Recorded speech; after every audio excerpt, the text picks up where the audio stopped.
第1047集，醒来。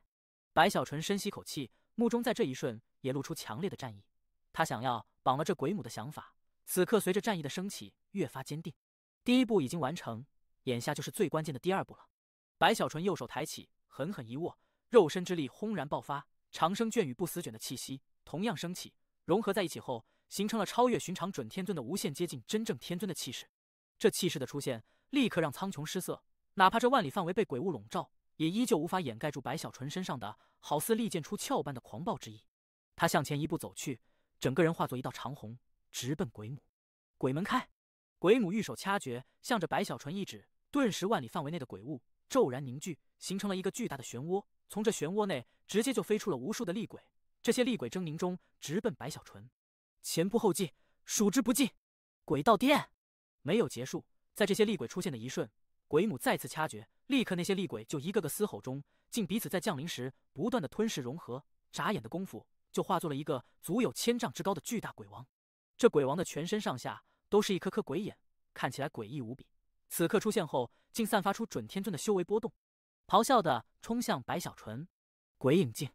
依旧没完，鬼母再次掐诀，顿时那鬼王的身体竟出现了重叠虚影，眨眼间居然幻化出了3尊，连同其本身一共4位鬼王，形成某种阵法轰击白小纯。仅仅是这道法就超出了通天道人。白小纯冷笑，一晃而出，轰鸣之声顿时扩散。那4尊鬼王联手，竟也不是白小纯的对手，被他一拳之下骤然后退。可鬼母却目中露出一丝讥讽，右手掐诀，再次一指：“鬼门关！”随着他话语传出，那4尊倒退的鬼王突然身体自行崩溃爆开，相互融合在一起后，竟形成了一扇大门，向着白小纯镇压而去。隆隆间，这鬼门上散出的威压强悍无比，白小纯呼吸一促，竟无法闪躲，被这鬼门直接轰在了身上，被镇压在了永恒海上。没有继续出手，对于白小纯的恢复力已经有了认识的鬼母，此刻心中已经不再忌惮白小纯的世界之宝。他之前看似轻松，言辞也狂傲，可实际上最头痛的就是白小纯的恢复力。这种怎么打都打不死，且眨眼间就恢复过来的奇异之法，让他也都觉得难缠。此刻没有迟疑，鬼母一晃之下，趁着白小纯被镇压的功夫，直奔蜥蜴古州，就要去破开长生灯。随着靠近，鬼母天尊修为全面爆发，在他的身后虚无中，直接就出现了无数鬼手。这些鬼手交错在一起，似能撕开一切壁障，幻化在了长生灯的四周，狠狠抓住后，在鬼母的一声低吼下，蓦然一撕，轰鸣之声爆发。在这无数鬼手的撕扯中，长生灯立刻就崩溃开来。可就在鬼母这里惊喜的瞬间，整个天幕突然的出现了无数的长生灯，每一个灯罩上都赫然出现了蜥蜴古州的身影。该死！鬼母面色顿时难看起来，他没想到这长生灯居然还有第二种变化。此刻想要继续出手时，永恒海上传出轰鸣，那鬼门关直接爆开，白小纯的身影从其内一飞冲天。虽有些狼狈，可却毫发无损，没有半点伤势的样子，使得鬼母银牙一咬，右手一拍储物袋，立刻在他的身边出现了一个铃铛。这铃铛刚一出现，就传出清脆之声，回荡四方的同时，在这永恒海底埋葬在这里不知多少岁月的无数海兽死亡后留下的骨头全部震动起来，竟一个个似受到了召唤，瞬间从淤泥中冲出，直奔海面。放眼看去，这一片范围的永恒海波澜翻滚中，一根根骨头冲天起。蛊毒！鬼母咬牙，声音传出时，那些骨头竟全部崩溃爆开，成为一片片骨粉，洒落八方的同时，一股剧毒的气息也散开四周。肉身强悍，那么就用毒来腐蚀。鬼母冷哼，右手掐诀一指铃铛，顿时那铃铛就强烈的震动，摇动越来越快，永恒海上出现的骨头也越来越多，甚至远处的第3仙域上，此刻靠近永恒海边缘的大地也都开始碎裂，一具具骸骨飞出，直奔此地后全部崩溃，化作蛊毒，笼罩整个天地。毒藏！半空中的鬼母目中杀机强烈，应诀变化间，顿时这四周无尽的蛊毒好似化作了实质一般，拥有了重量，向着被笼罩在内的白小纯如同泥土直接埋葬。轰鸣中，随着蛊毒的埋葬，鬼母也呼吸有些急促，他出手就是自己的杀手锏。此刻眼看再次将白小纯封印后，他身体一晃直奔苍穹，双手伸开，口中发出一声尖锐的嘶吼。这声音太强，形成了穿透，化作了音浪，冲击整个苍穹。音浪所过之处，天空上的一盏盏长生灯顿时大范围的崩溃，眨眼的功夫，所有的长生灯就全部被摧毁。可鬼母的喜色还没等浮现，他的面色就首先大变，一股让他心惊的气息在天空的长生灯消失后，从蜥蜴古州的四周又一次爆发出来。这一次似乎整个世界成为了灯罩，整个大的成为了灯台，长生灯依旧没有被破开。这怎么可能？鬼母失声，别说白小纯是准天尊，就算是真正的天尊，在鬼母看来，也都无法展开如此骇人的连环道法。在鬼母的心神强烈的震动中，下方那些如泥土般的蛊毒直接就传出了轰鸣巨响。蓦然爆开下，白小纯的身影从其内一步步走出，依旧是狼狈，可同样依旧是毫发无损。鬼母，我对你挺失望的。白小纯淡淡开口。鬼母死死地盯着白小纯，胸口剧烈起伏。他已经放弃了去灭掉长生灯，这种以世界为基础的长生灯，他心知肚明，若是自己在战州内操控还好，可在外去破，短时间破解不开。此刻恼怒中，他对白小纯的杀机也更为强烈。还真以为本座拿你没办法吗？只不过是不想波动太大，引起其他天尊注意而已。鬼母眼中露出果断，右手缓缓抬起，目中闪动幽芒。仔细一看，其目中深处竟有无数鬼影闪烁。天尊境界可凝聚道种，道种蕴含世界之念，就让你看一看什么是天尊道法。鬼母左手猛地一按，向着白小纯隔空一抓，顿时整个世界都轰然震动，尤其是邪皇朝的3座仙域更是如此。这一刻，邪皇朝内所有州、所有郡、所有城中的修士、凡人，无数邪皇朝的子民，竟全部目中露出茫然，一个个居然无意识地抬起了自己的左手，向着白小纯所在的永恒海的方向缓缓一抓。更是在这一刻，邪皇朝内唯一的太古这一代邪皇原本正盘膝打坐，突然的他就睁开了眼。不仅仅是他，还有这邪皇城中另外5个天尊，不管在做什么，都在这一瞬纷纷神色一变。有人在动用天尊法，这气息是鬼母。邪皇朝震动的同时，白小纯也面色陡变，呼吸急促无比。他之前还在琢磨，天尊境界似乎与半神也没什么太大的不同，只不过是50步与100步而已。可在这一刻，他的想法立刻改变。他察觉到了自己的身体四周出现了看不到可却能感受到的无数的手，这些手全部抓在自己的身上，太多太多，好似邪皇朝内3座仙域的所有众生都在出力，哪怕白小纯强悍，也根本就无法反抗挣扎。他的身体竟不受控制的直奔鬼母而去。与此同时，这一幕也让白小纯隐隐觉得熟悉，原本没打算弄得众人皆知，既然已经这样，只能从你魂中找点补偿了。你肉身不灭，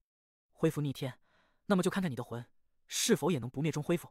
鬼道魂法。鬼母一字一顿开口，4个字传出的瞬间，他的左手竟变得半透明起来，好似与这片世界处于游离状态，一把向着来临的白小纯天灵抓去，似能穿透肉身，抓住神魂。可就在鬼母的左手碰触到了白小纯的额头，甚至要穿透进去的刹那，忽然的，白小纯那被控制的不能动弹的身体，随着目中的金芒一闪，竟左手抬起，一把抓住了鬼母的左手。与此同时，在鬼母目中露出震惊的刹那，白小纯的右手一闪，北脉世界大剑赫然出现，他没有半点迟疑，向着鬼母的左手狠狠一斩。我等你这只左手已经很久了。公孙婉儿，醒来！第1048集，小哥哥一剑落下，开天辟地版。鲜血大量的洒落中，鬼母的惨叫也尖锐到了极致，他目中带着恐惧，更有骇然，想要挣扎，可白小纯的北脉大剑太快。白小纯，你敢！随着蓝光的璀璨，鬼母发出凄厉的嘶吼，惨叫中，他神色扭曲中急速倒退，披头散发的他，左手被白小纯一剑直接斩断。白小纯，我要杀你！鬼母疯狂，断臂的剧痛不是让他癫狂的原因，真正的原因是白小纯之前说出的第2句话。这正是白小纯的计划。第一步，他要使鬼母走出古州；第2步，就是想办法斩下鬼母的左手，也只能是左手。可一切的发展与白小纯的计划并不符合，出现了一些偏差，如鬼母最终施展的天尊道法，其强悍的程度，那种居然凝聚了整个邪皇朝众生之念般的神通，出乎白小纯的意料，让他措手不及的同时，也感受到了天尊境界真正的恐怖之处。也正是在那个时候，他想起了熟悉的感觉来源何地，当年在那古州闺房内，鬼母也曾施展过类似的道法，那道法控制的不是白小纯的身体，而是他的意识，似乎要去篡改他的记忆。如今去看，显然那个时候的鬼母因自身的不完整，因远离邪皇朝，所以能做到的不是如现在这样强行操控身体，只能是潜移默化中施展天尊道法去。而不论是哪一种当年出现的一幕再次的出现了，随着白小纯体内那一丝念力的突然出现，他的身体瞬间就恢复了一切行动。实际上鬼母是应该能想到的，只是他终究还是疏忽了，毕竟这里是永恒大陆，天尊法的威力能达到10成，他没有意识到白小纯居然还能化解，而他更没有想到白小纯的目的居然是自己的左手。白小纯冷冷地看着鬼母倒退，没有理会鬼母那凄厉的嘶吼，他身体一样后退，拿着的鬼母的左手此刻猛地一挥，神识融入其内，直接散开波动后，好似激发了这鬼母左手内藏着的残魂。瞬间，这只左手就化作一片血雾，凝聚成了一个模糊的身影，正是当年在古舟上被鬼母融合的小女孩。她缓缓睁开了眼，目中深处露出茫然，看着四周的一切，仿佛还没有清醒。直至她的耳边传来白小纯蕴含了修为的声音，直接在她的魂中如洪钟般爆开。公孙婉儿，公孙婉儿是谁？好熟悉的名字，似乎是我曾经用过。小女孩迷茫地看着白小纯，又看着四周。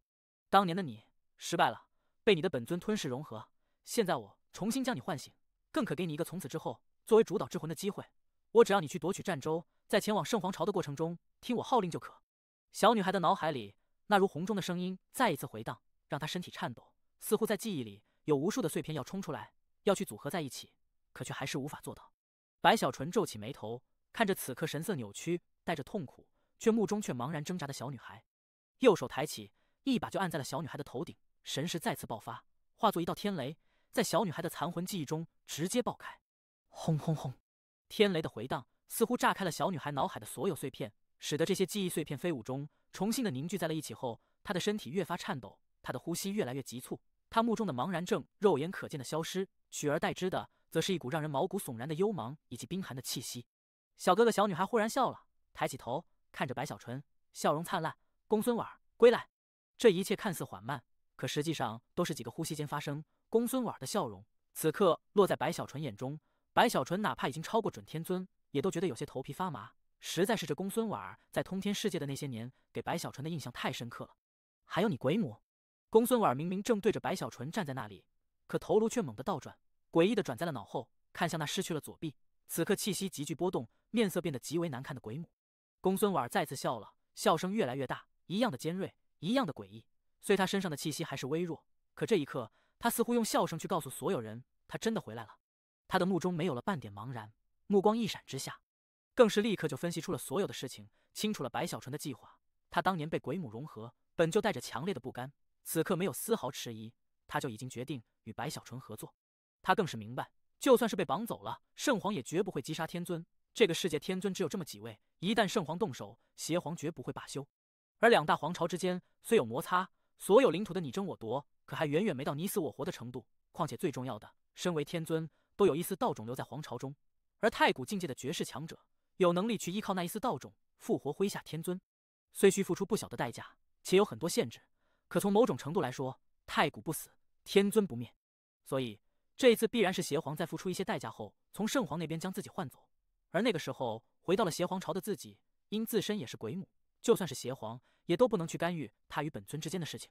这一切在公孙婉脑海里刹那闪过后，他的笑容更为灿烂，身体一晃，竟直奔战舟而去。巨鬼王此刻呼吸透着激动，带着月亮花，还有在白小纯的意识操控下的鬼脸，立刻跟随。这正是他之前听到了白小纯的计划后，白小纯对他要求所做的事情，要与公孙婉一起去战舟，以防万一。眼看这一切发生，鬼母已经发狂。此刻凄厉中，他感受到了曾经的虚弱，哪怕心中已经恨意滔天，可也终究不敢继续再战，急速的后退。在这后退时，他更是呼唤其他天尊救援。只是永恒大陆太大，就算是天尊，也都难以立刻赶来。而白小纯更不可能给鬼母这个时间，此刻蓦然追击。你个老鬼婆，以前在生命禁区就好几次吓唬我，欺负我胆小是不是？刚才还那么嚣张，告诉你，老子已经不一样了，看我这次怎么收拾你！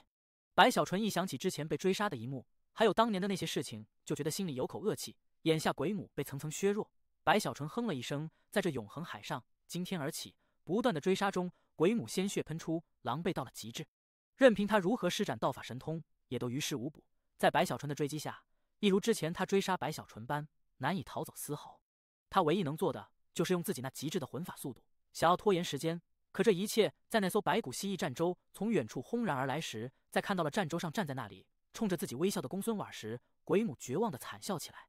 他的左手是操控战舟的关键，此刻战舟的轰鸣而来，粉碎了他的一切希望。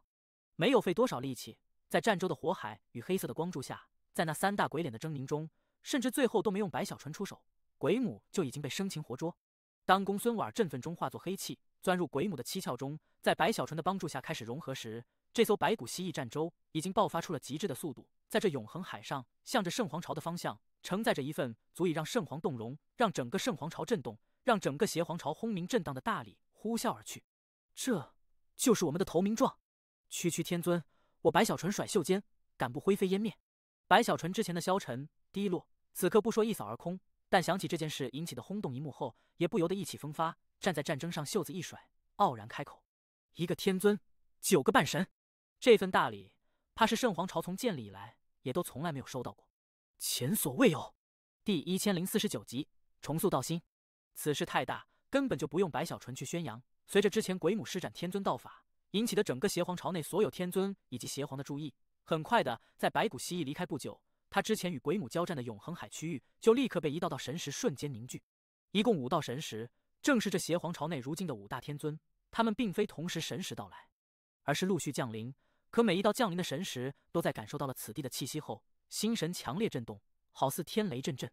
尤其是当那位广目天尊也都神识降临后，凭着其特殊的道法，竟将白小纯与鬼母出手的最后几息的画面从岁月中重新展示出来后，众人心念的翻滚，惊天动地，震惊与愤怒更是达到了极致。绑了我朝天尊，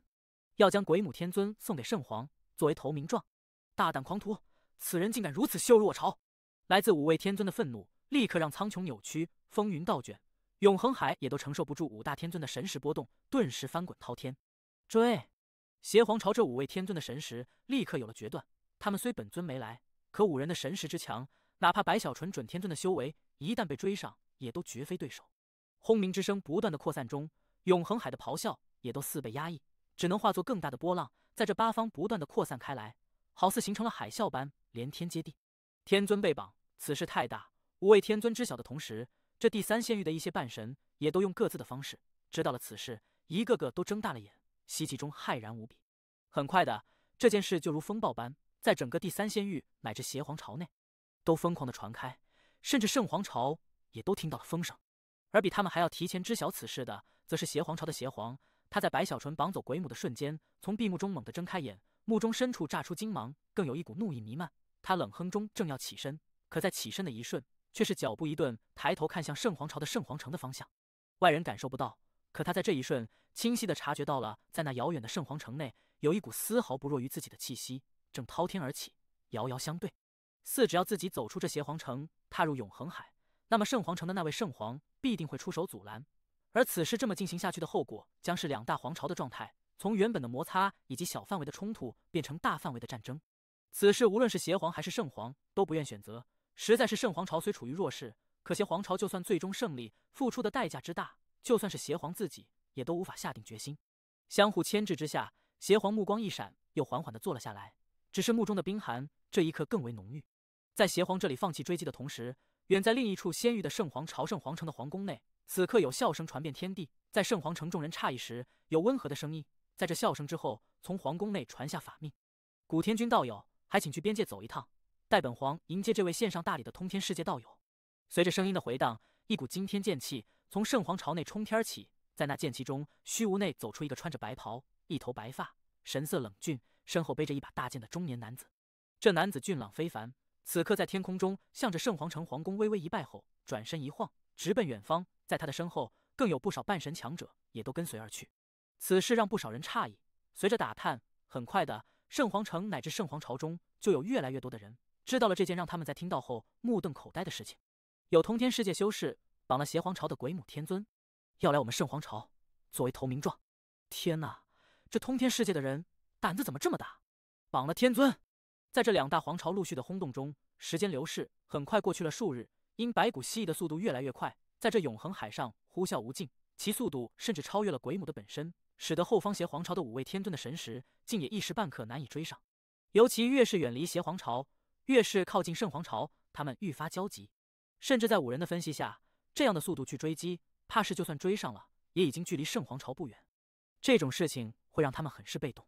最终迟疑时，邪皇的法令传入他们5人心神，他们这才放弃了追击。5人神识化作5道模糊的身影，站在永恒海上，遥望远处时，这邪皇朝的5大天尊目中都露出阴冷之芒。白小纯吗？这个名字在邪皇想要知晓的情况下，很快就能知道一切，而他们此刻也都在邪皇的法令中明白所有。通天世界的魁祖，5人冷笑，收回目光，神识渐渐消散回归。追兵放弃的同时，在距离5人神识很是遥远的天地间，公孙婉儿操控白骨蜥蜴，速度之快，与其本尊亲自操控不弱丝毫，甚至因公孙婉儿本就是其本尊左手残魂，而左手正是操控着法宝的关键，所以渐渐的，这白骨蜥蜴的速度竟比鬼母的亲自操控还要惊人。轰鸣中，随着速度的爆发，天地波动，永恒海也都被带起一路波涛翻滚。白小纯站在白骨蜥蜴上，遥望天地，他的心中渐渐振奋起来。你奶奶的，永恒大陆又如何？白小纯袖子一甩，情绪随着白骨蜥蜴的速度越发的激昂起来，已然从之前的颓废里彻底的走出。天尊又怎样？还不是被我给绑了？就算是太古，我白小纯结丹就敢绑半神，天人就敢拍准大成的脑袋，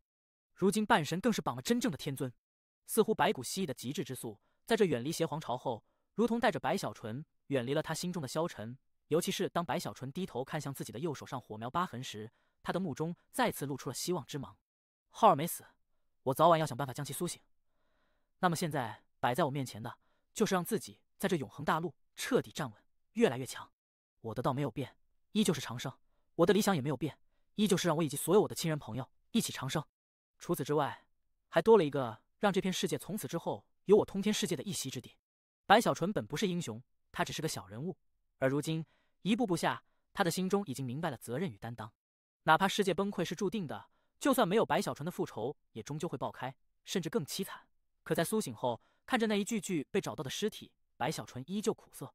除了通天道人外，其他所有人随着通天世界注定的崩溃爆开，在这同样的灾难下，不管曾经有什么恩怨，都已微不足道了。可惜看不到他们在听说了这件事情后会是什么样的表情，可终究有一天我会看到的。白小纯迎着风，深吸口气，炯炯目中里带着坚定的执着，带着回忆，带着对未来的渴望，更带着一股决然。巨鬼王从战舟的船舱内走出，看着站在船头的白小纯，他的目中露出欣慰，内心深处终于松了口气。我认识的白小纯又回来了。第1050集，你那死爹随着此事的扩散，因其太过惊人，因其太过轰动，无论是邪皇朝还是圣皇朝，所有知晓之人都压制不住内心的震撼，也就使得此事的传播越发的快速，在短短的数日时间就已如风暴般遍布整个世界。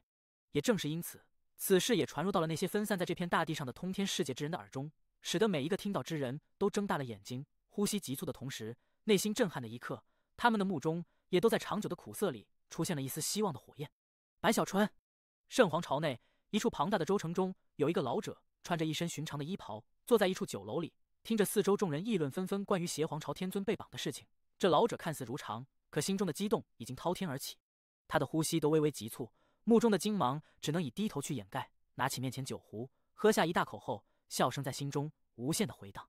不愧是老夫当年看中之人，白小纯，老夫在圣皇朝等你。这老者正是当初魁皇城的大天师，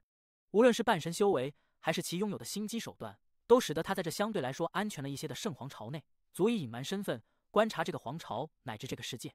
圣皇朝内不同的区域里，如大天师这样，在听到了此事后激动的比比皆是。如此刻在另一个仙域内，在一处郡城中，周一新正嬉皮笑脸的对人点头哈腰，不断的作揖离开后，他摸了摸储物袋，那里面他有这段日子依靠炼灵赚来的灵石。他毕竟不是大天师，能近乎完美的隐藏身份，索性已想明白，倒不如在圣皇朝的所谓仁德下，先虚与委蛇，活下去再说。可如今口袋的灵石也比不过他心中的激动，主子也太生猛了，不出现则已，一旦出现，就干出如此惊天的大事啊！周一星在这兴奋激动中，心底深处也有了期待。他期待自己能在这里彻底站稳脚跟，期待自己能在这永恒世界内也有属于自己的辉煌。这里的人都不会炼灵，我要成为这个城内德高望重、无人敢惹的大事。周一星深吸口气，脚步迈得更远，好似心中的梦想，依靠这脚步会距离自己越来越近。同样在这一刻，距离周一星所在的郡城很是遥远的另一个州内，一处很是奢华的庭院里，神算子忧郁地站在那里，背着手，抬头看着天空，神色内带着惆怅。为什么我神算子的命运如此的坎坷，在蛮荒是这样，在这里居然还是这样？白小纯，我也想和你一样去绑天尊啊，我也不愿享受这里的奢华啊。神算子正感慨时，他身后的屋舍内传来一个女子娇媚的声音：“小算算，还不进来？”神算子长叹一声，带着痛苦，可实际上心中却有些得意的走向屋舍。相比于那些被传送到了圣皇朝之人，此刻身处邪皇朝的通天世界之修，他们的激动更为强烈。此刻在邪皇朝第二仙域内，在一处山谷中，灵犀老祖与李清后二人有些虚弱，似都有伤势，可如今神色都带着振奋。确定了，的确是小纯做的，他绑了邪皇朝的鬼母天尊。李清后激动地说道，那目中的自豪格外的强烈。灵犀老祖也呼吸急促，大笑起来，笑着笑着，他的神色中升起了希望之意。清后，你去圣皇朝吧，这里老夫一个人就可。灵犀老祖说着，咳嗽起来，嘴角有鲜血溢出。小纯自己能照顾自己，他这么做，恐怕也有给所有人希望的意思。我们也要抓紧时间，争取找到更多的人。李清后摇头，只是在看向灵犀老祖时，神色有些担忧。有张大胖这孩子暗中照顾，老夫无妨。现在邪皇朝的这些人都被小纯那里吸引，正是我等出手的时候了。灵犀老祖深吸口气，目中露出果断。我是逆河宗的老祖，哪怕在这永恒大陆，老夫的身份没变，家没了，但宗门依旧在。老夫要亲手将散落在外的弟子一一找回来。在灵犀老祖与李清后这里振奋的同时，邪皇朝范围内一处荒野内，宋缺披头散发，神色狰狞，将追杀自己的最后一位修士直接拧断了脖子。气喘吁吁中，宋缺擦去嘴角的鲜血，看着四周一地的尸体，他的目中有煞气升腾。想到之前从这些人口中知晓的事情后，他嘴角终于露出了一丝笑容，可这笑容的深处却藏着不服输的倔强。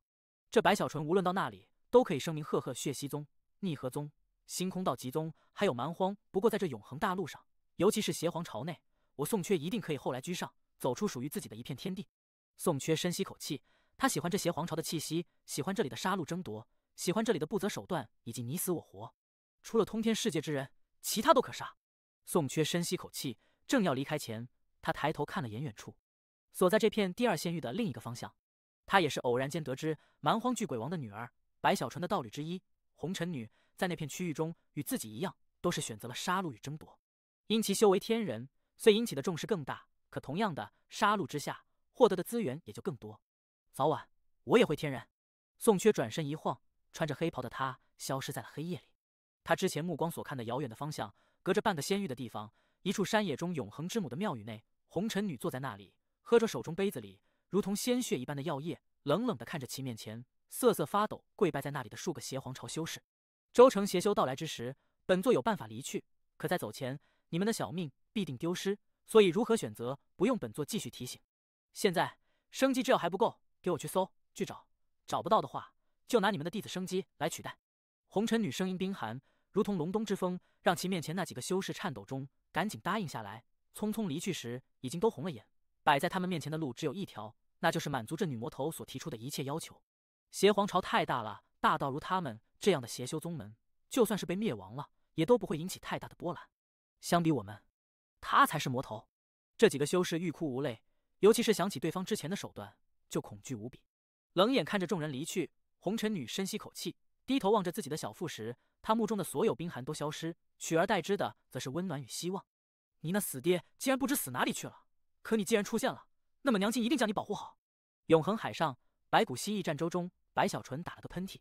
不知道谁又诅咒我了。白小纯叹了口气，抬头看向面前的公孙婉儿。你刚才说张大胖现在于邪皇城，被称之为张大师。白小纯忍不住问道。他是在询问公孙婉儿关于张大胖与侯小妹的消息后，听到了公孙婉儿说起的有关张大胖的事情。没错，鬼母的记忆里很清楚的存在了张大胖的事情。这个家伙当初到了邪皇城后，因其展现出的炼灵之法惊动满朝，就连邪皇也都动容，因就他一个人在炼灵上有造诣。那个时候魁仔的身体还没崩溃，于是这张大胖就被重用了，听说是被安排炼灵整个邪皇城。哪怕如今魁仔身体崩溃，通天世界之人陷于水深火热中，可这家伙在邪皇城的地位还是不低的。公孙婉笑道，至于侯小妹，你大可放心，鬼母将其收为弟子，而他也显现出惊人的鬼道资质，被鬼母当成了道法传承来培养，在意的不得了，所以他才不会以侯小妹来要挟你。因为在他看来，侯小妹的重要性虽不如你，但对其道法传承来说也差不了多少。不过你暂时是看不到了，他如今在邪皇城的鬼母洞府中正闭关修炼，冲击天人境。第1051集。念，听到张大胖居然在邪皇朝内混得如此风生水起，白小纯也都目瞪口呆。一旁的巨鬼王虽从来没听过张大胖这个名字，但也在这一瞬惊为天人。这张大胖居然如此才华横溢，能独自一人在这邪皇朝内站稳脚跟，看来果然是名字好，命就好啊。巨鬼王吸了口气，只觉得这张大胖名字的大字怎么看都比小字好了太多太多，颇有种对方是其男子的感慨，心中也在遗憾自己在蛮荒时怎么就没认识这张大胖呢？那个公孙天尊，这张大胖可有道侣了？巨鬼王不知想到了什么，兴致勃勃地问道。他这么一问，白小纯立刻不乐意了，瞪了巨鬼王一眼，琢磨着这巨鬼王莫非喜欢给人做媒？当年把女儿推给自己，如今又去打探张大胖，难道说这家伙还有私生女？白小纯狐疑的扫了扫巨鬼王，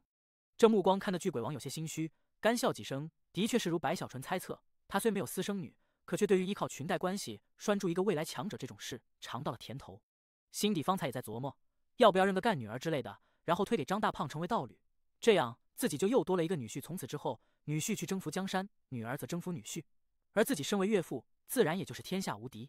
巨鬼王的心思，白小纯多少能看出一些，很是不耻，心中也在唏嘘。实在是张大胖的经历，从公孙婉那里说起来简单的几句话，但可以想象这中间的过程必定充满了凶险。毕竟对于那个时候的张大胖而言，来到一个陌生的世界，远离家乡，修为又只是元婴的他，能一步步站稳，甚至得到如今邪皇朝内的地位，虽依靠的是炼灵，可同样的，此事也不是每一个会炼灵的修士都能做到的成就。还有侯小妹，也让白小纯终于放心了。他现在与公孙婉的关系虽谈不上朋友，可也是类似盟友了，也能看出公孙婉没有隐瞒，心底松了口气的同时，也为侯小妹感到高兴。毕竟在这危机四伏的永恒大陆上，侯小妹从到来始终都是安全的，且还有充足的资源去修炼。无论是当初的鬼母，还是如今的公孙婉，哪怕二人的原因不同，也都会对侯小妹那里更为照顾。心底安稳后，白小纯看着战舟之上的天地云层，在眼前呼啸而过后，问起了他如今除了通天世界的亲朋外最关心的事情。婉儿，你身为天尊，那么如何才可以成为天尊？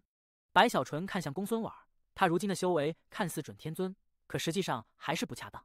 不死卷虽大圆满，可长生卷却没有大圆满，以至于他的修为如今只能说是还在半神境内，具体的境界划分，他自己也有些迷茫。他虽知道当不死卷与长生卷都大圆满后，似乎可以晋升天尊，但具体的过程以及需要注意的地方都只是懵懂。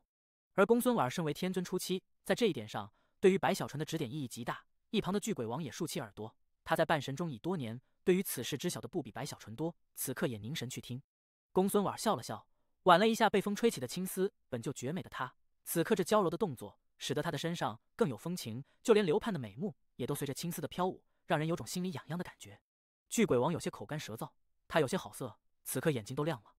而白小纯也是心跳加速，可想起这公孙婉当初的事情，就立刻警惕，暗呼妖女的同时，觉得自己现在已经身份不同了，尤其是比眼神这种神通之法，白小纯不会因为对方是个女子就会示弱，于是狠狠地瞪了过去。为了让自己更有威严，白小纯想了想后，索性眼珠子一动，在公孙婉身体上下打量，毫不在意身前身后的两道目光。公孙婉娇笑的身体乱颤，偏偏双颊绯红，露出魅惑之意。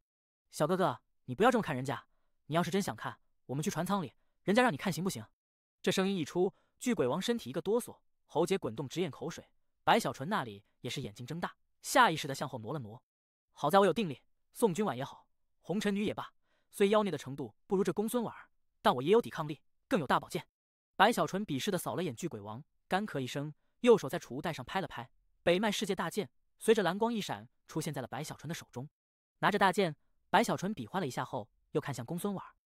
你刚才说到哪了？你要给我看什么？”巨鬼王此刻尴尬间哭笑不得，看着白小纯，他忽然很是佩服，能在那软声细语中居然取出了北脉大剑去间接的威胁，这让巨鬼王很是欣慰。公孙婉儿忌惮地看了看白小纯手中的大剑，目中有些幽怨，轻声低语：“修炼的体系，永恒大陆与你们通天世界一样，都是元婴之后天人、半神、天尊。可不同的是，对于力量的理解，在永恒大陆上，一切力量的来源都逃不出念这个字。天人是将己意融入天意里，借来天地之力，同时让自身念力苏醒的过程；而半神更上一层，是将自身意志凌驾于天意之上，不是借用，而是直接拿来，同时更是让已经苏醒的念力埋在心中，形成念根的过程。至于天尊在半神修士修为突破，踏入大成的那一刻，会在体内凝聚出一枚念根深埋后形成的道种。这道种会在修炼的过程中不断的生根发芽，融入全身后，最终突破，如同开花一般，形成无穷道念。那个时候就可以突破天尊，成为当今世上第3位太古皇者。可惜这一步太难，至今为止，也就只有2大皇者才是形成了自身道念的太古境强者。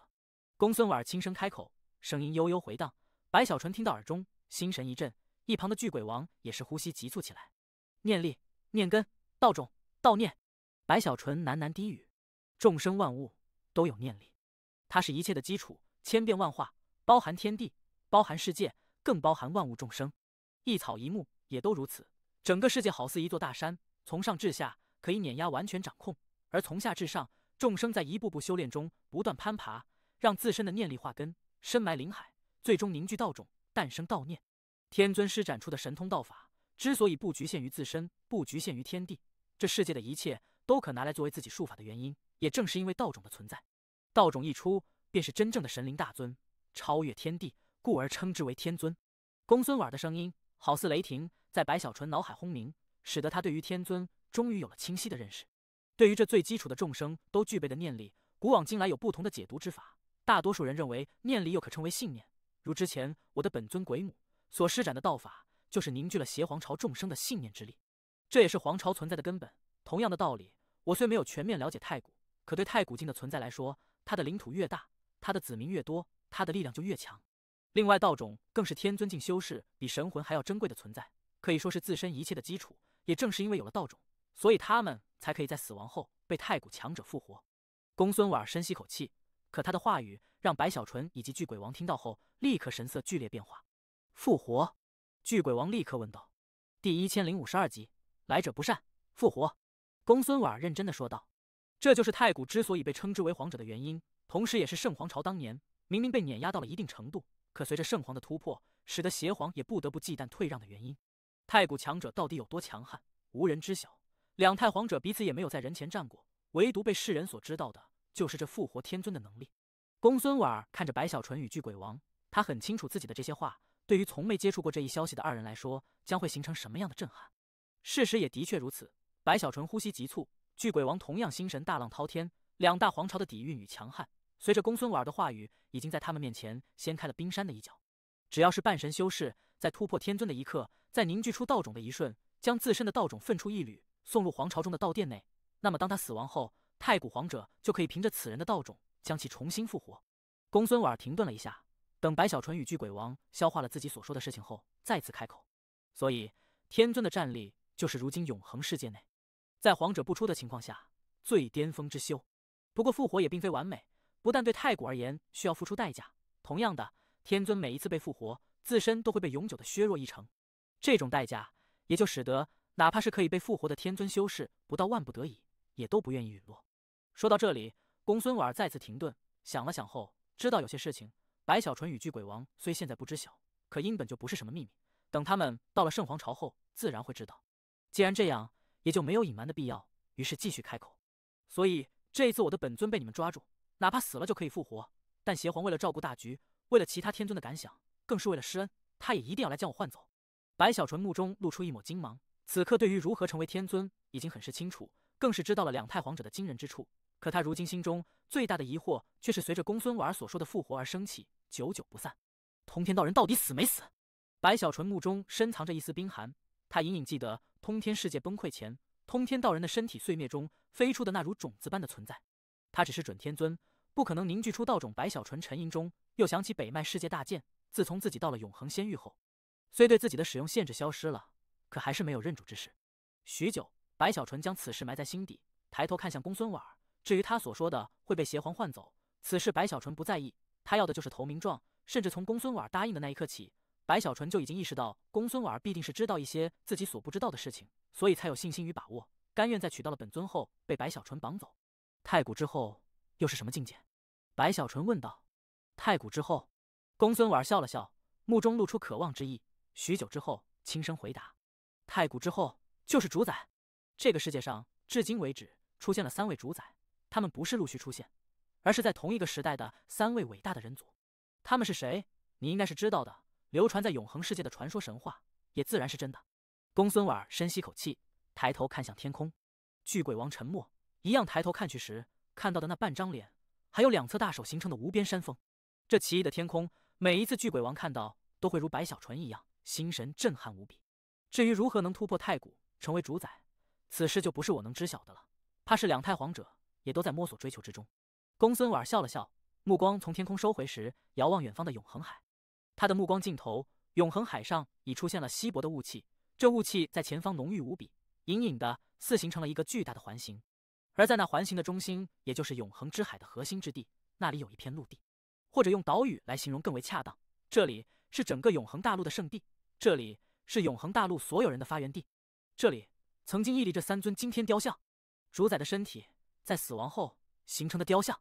白小纯抬起头，遥望雕像所在的地方，他的目中复杂，更有追忆。他是从这里被传送出去，此刻路过，目光所及，能看到的只是一片空旷中存在于远处岛屿上的巨大脚印。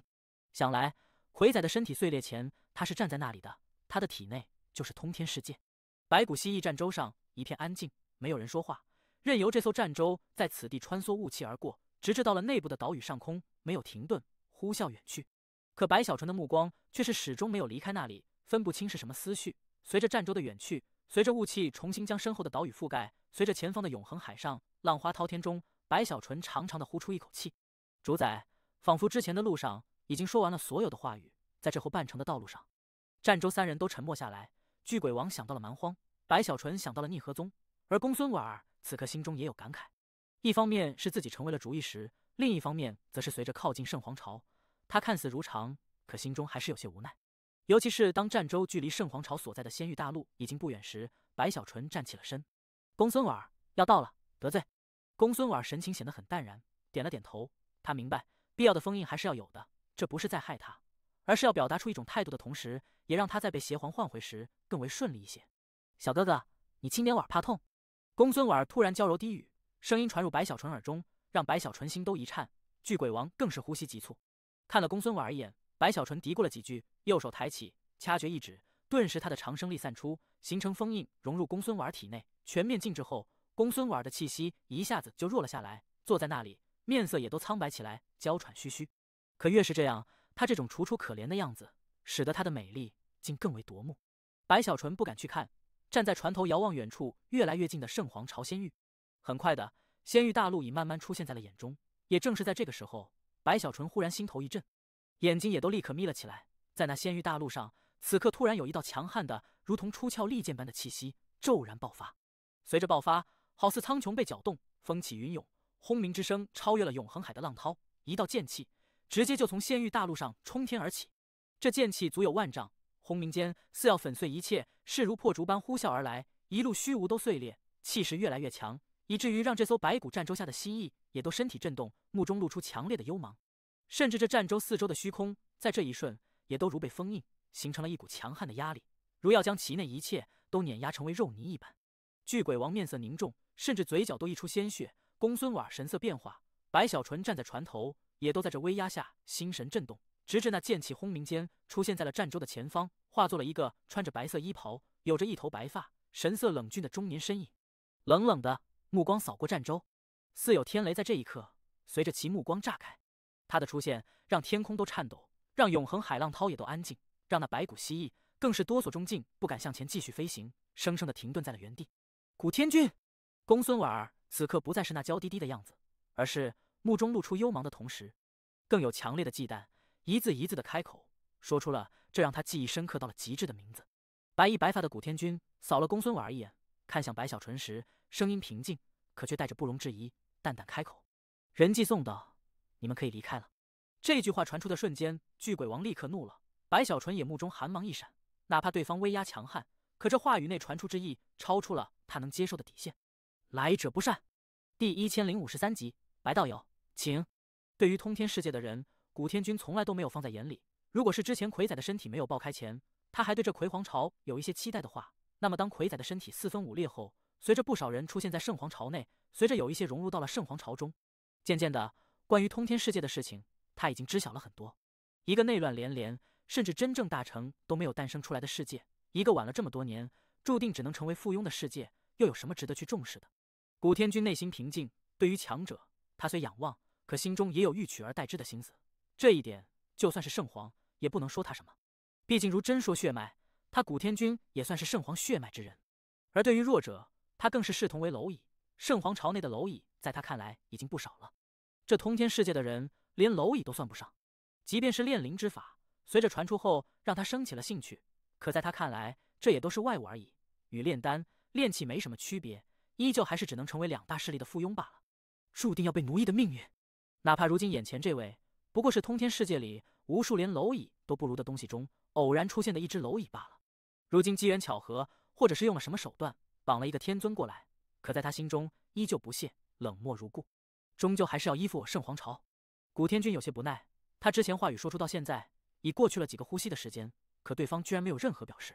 一步之下，古天军没有去理会白小纯与巨鬼王身上散出的惊天剑气，直接撕开了白骨蜥蜴战舟的防护，踏进了战舟中，出现在了公孙婉儿的身边。而这战舟也因为公孙婉儿体内的禁制，防护锐减，才使得古天军轻易到来。鬼母，古天军笑了，这鬼母才是他最感兴趣的存在。当年他就出手斩下对方一条手臂，如今再次看到，尽管还是比自己弱了很多，可在他看来，这毕竟是位天尊，与其他蝼蚁自然不同。白小纯站在那里，一言不发，只是冷冷地看着古天军。巨鬼王呼吸凝结，他活了太久的岁月，自然看出来人的冷漠以及对自己与白小纯的轻视，更是明白，很显然是此人没打算给他们去圣皇城的机会，要在这里直接将鬼母带走。如此一来，所谓的投名状就是一个笑话。焦急中，巨鬼王努力控制情绪，深吸口气，上前向着古天军抱拳一拜：“拜见天尊大人，鬼母这里，我等打算亲自。多嘴。”古天军不耐的一挥手，打断了巨鬼王的话语：“你们不就是想要一些赏赐吗？回去等着就是，赏赐自然会有。”古天军右手抬起，正要亲自将公孙婉带走，可就在这时，白小纯笑了，笑出了声。他的笑声很冷，他的心中实际上很紧张。古天军的强悍，仅仅是气息就让他感受到了与鬼母不同的威压。相比于鬼母，此人更强。可就算是再强，如此践踏一切的心态以及那无视所有的行为，白小纯哪怕可以忍，但若是公孙婉儿就这么的被带走，白小纯岂能甘心？他没有多余的话语，几乎在古天军抬手的刹那，白小纯的手中蓝光一闪，北脉世界大剑随着惊天动地的威压轰然而出，随着白小纯身体向前一晃，手中的剑直接就抬起，向着古天军一剑斩来。几乎在北脉世界大剑出现的瞬间，古天军面色首次变化，蓦然回头时，双目收缩，右手原本是抓向公孙婉儿，立刻改变，向着来临的世界大剑直接一把隔空抓去。刹那间，大剑就与古天军的手碰触到了一起，轰鸣之声顿时滔天，掀起无尽冲击，向着四周轰隆隆的急速扩散中，古天军的身体也不由自主的倒退开来，被一剑生生的震出战舟外。白小纯全身轰鸣，体内气血翻滚，从那大剑上传递回的力量似要将其全身撕裂，若是换了其他半神，哪怕是其他准天尊，此刻也都必然爆体重伤。可白小纯的不死长生功瞬间就将这一切伤势刹那恢复。抬头时，他站在战舟上，依旧是冷冷的看着面色阴沉的古天军。好大的胆子！古天军目中阴冷，内心对于白小纯的恢复力首次心惊，眼睛也都眯了起来，寒芒乍现，看向白小纯手中大剑时，目中深处露出一抹贪婪。这一切让巨鬼王心都提到了嗓子里，一旁的公孙婉儿也心中升起复杂，看向白小纯，他能看出白小纯那看似站得稳稳的身体内藏着的哆嗦与紧张。他了解白小纯比巨鬼王还要了解，可越是这样，他就越是震撼白小纯的改变。他知道，他实际上是怕死的，面对比自己强大的敌人，换了以前，他的选择或许是化解，可如今的选择却是拔剑而出。亮剑吗？公孙婉儿内心喃喃，看着身形并不高大的白小纯，可这一瞬，他眼中的身影似乎有了山岳的雏形。大胆，古天军吗？白某的确大胆。白小纯沉住一口气，目中露出金芒。他知道这一刻很是危机，可夹缝中生存，白小纯在蛮荒时就已经学会。此刻压下内心的紧张，他蓦然开口，声音传遍四方：若不大胆，如何能从邪皇朝内一路腥风血雨的杀出来？若不大胆，如何能绑了一位天尊9位半神？若不大胆，白某已然默认你的抢功之手。所以，白某的确大胆，可你的胆子也不小。白小纯声音越来越大，如同天雷回荡。古天军面色一变，实在是白小纯的话语言之凿凿，让他也无法反驳。此刻目中更为冰冷，正要开口时，白小纯更为洪亮、带着威严的声音再次传出：白某带着邪皇朝天尊而来，你阻我前行之路，古天军，这是你心不正。我一问于你，你的主子是邪皇还是圣皇？白小纯话语一出，古天军全身冰寒顿时爆发，但白小纯的声音一句超过一句，同样爆发：白某认可圣皇朝，欲来拜访，不便空手，所以带来大礼。你拿我大礼，将我阻在门外，古天军，这是你无礼。我再问于你，天下可有这样的道理？白小纯话语间向前走出一步。白某一路从邪皇朝，在众多厮杀中而来，到了此地，你却要生生抢走战果，古天军，这是你无德。我更要三问向你，敢抢我大礼，你古天军有什么资格？一步落下，白小纯手中大剑挥舞，踏出战舟，站在天地之间。而白某身为通天世界魁祖，论身份，这永恒大陆上只有邪皇与圣皇，与我平齐。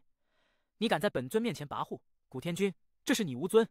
我在此四问，你这无礼无德无尊又心不正的东西，谁给你的胆子？”这句话更是气势磅礴，北迈大剑更是蓝光滔天，轰鸣四方，使得仙域大陆上跟随而来的那些半神也都听得心神震动。至于古天君，被白小纯这四问一句句如同利剑穿透心神。你，古天君怎么也没想到，眼前之人居然言辞如此犀利，句句说的自己根本就无法还口，强行去说也只会沦为强词夺理而已。若此地不是圣皇朝，或者没有人关注，他大可无视。可眼下关注此地的天尊不少，而圣皇朝毕竟还是有一层遮羞布的，这就使得他在白小纯的唇枪齿剑下，立刻被动到了极致。此刻面色涨红，呼吸急促，目中的杀意已经强烈无比。巨鬼王与公孙婉儿也都愣了，呆呆地看着白小纯。实在是这一刻的白小纯，竟有了一股难言的霸气。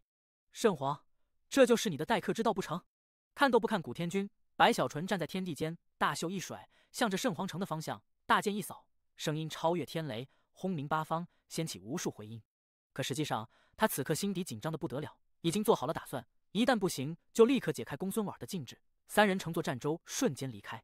不过多年来的习惯，使得他心中的一切波动在外表上不露丝毫，傲然尊高之意更是自然而出。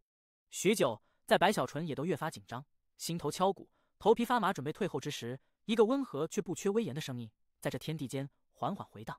是本皇的疏忽，白道友，请。”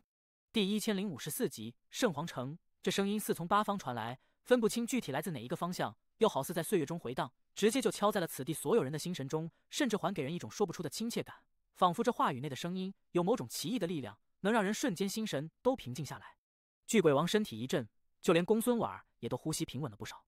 更不用说仙域上观望此地的那些半神了，一个个目中露出狂热，竟齐齐向着圣皇城的方向恭敬的一拜。哪怕古天君此刻也都神色变化几下后闭上了眼，当双目再次睁开时，已看不到他身上有丝毫如之前的杀机与怒意，冰冷的气息成为了唯一。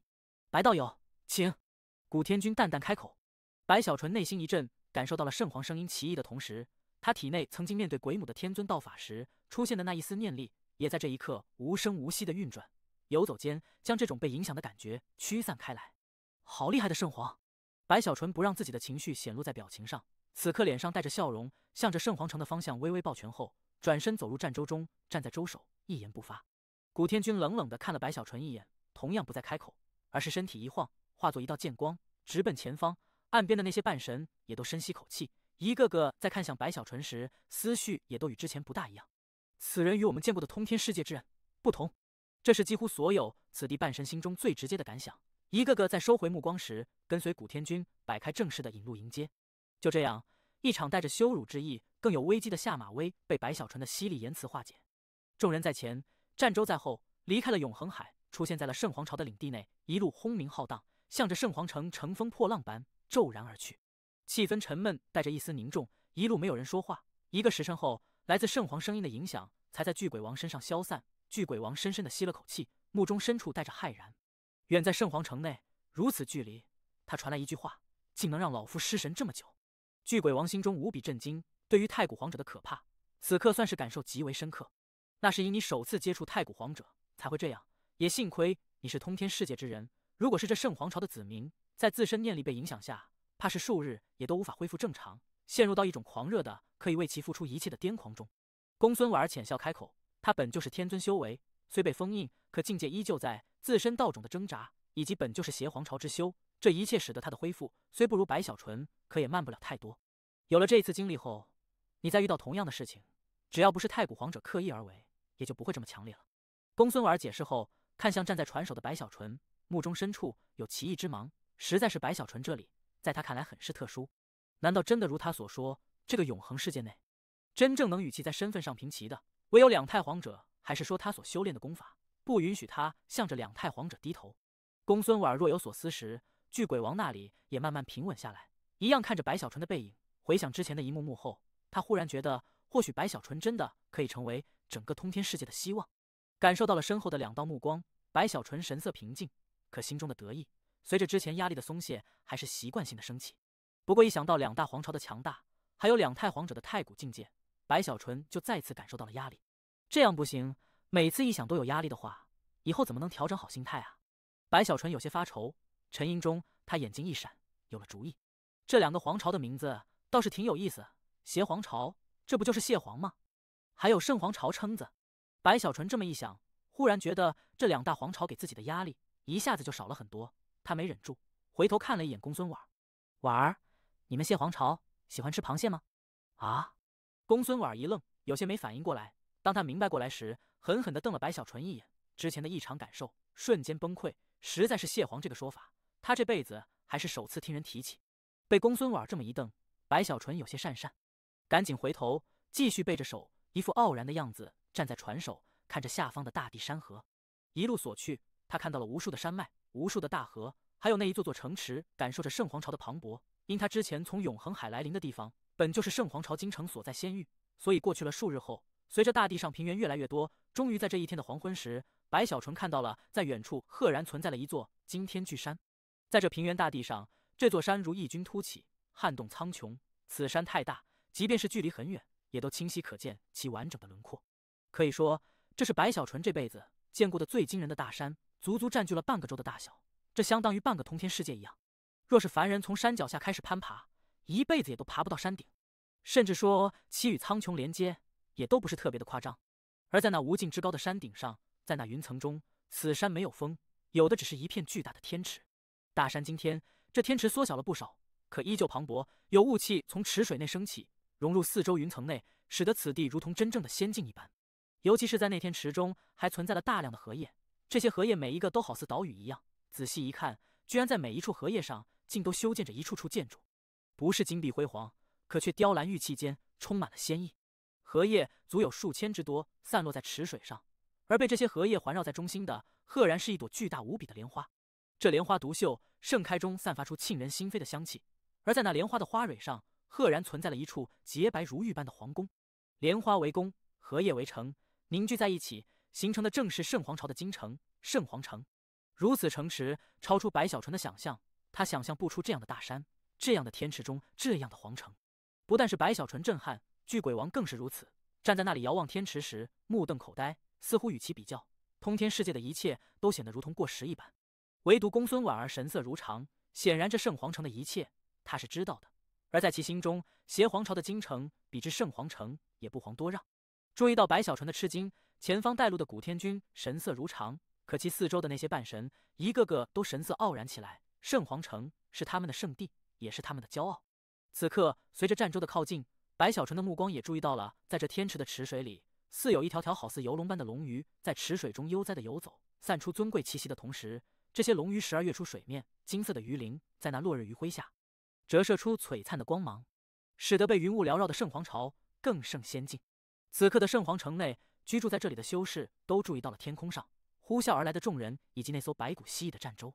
一道道目光顿时观望而去，尤其是在皇宫内，在圣皇之前的召集下，此刻整个圣皇朝满朝文武数千人，如同上朝一般，全部都在，一个个同样抬头，目光中有好奇，有凌厉，更有高高在上，如同大国之修去看小国平民一般。也正是在这个时候，随着白小纯等人靠近圣皇城的瞬间，一个尖锐的声音在皇宫内冲天而起：圣皇有旨，召通天世界修士白小纯，巨鬼入宫觐见。第1055集，华丽登场。巨鬼王不叫巨鬼，不过显然在圣皇朝看去，王这个字自然不会念出，更不会认可。而巨鬼王的确切名字，就算是蛮荒里也都没几个人知道。此事巨鬼王已有心理准备，可还是心底嘀咕了几句：老子姓赵。随着圣旨的传出，古天君脚步一顿，站在半空中，回头看向白小纯时，一路没有言辞的他，此刻淡淡开口：白道友，战舟不可入内，请吧。白小纯看着圣皇城，又抬头看向那朵巨大莲花上的皇宫，感受到了在内如今正有数千人似也在神识打量自己。深吸口气，白小纯整理了一下衣衫，右手抬起一挥，将公孙婉收入储物袋后，向前一步走去。巨鬼王跟随在后，二人直奔莲花皇宫。第1047集，醒来。白小纯深吸口气，目中在这一瞬也露出强烈的战意。他想要绑了这鬼母的想法，此刻随着战意的升起越发坚定。第一步已经完成，眼下就是最关键的第二步了。白小纯右手抬起，狠狠一握，肉身之力轰然爆发，长生卷与不死卷的气息同样升起，融合在一起后，形成了超越寻常准天尊的无限接近真正天尊的